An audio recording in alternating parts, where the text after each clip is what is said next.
မြန်မာဟင်းချက်စားရတယ်ညနေချက်ခိုင်းလေကျွန်တော်အမရီရောက်တာ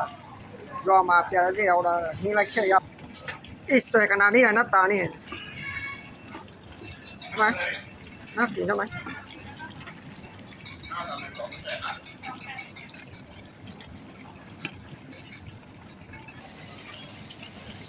对呀，养的吧，养的烂的。真的是父母了，没好办，把它给他吃了，少年吃了。你少，你妈现在少年吃啥？俺们真的吃不到，俺爸妈都不知道。啊，人家都没有，俺爸爸们少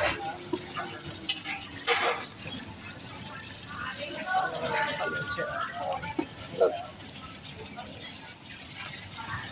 ဆရာဖြစ်တာပါ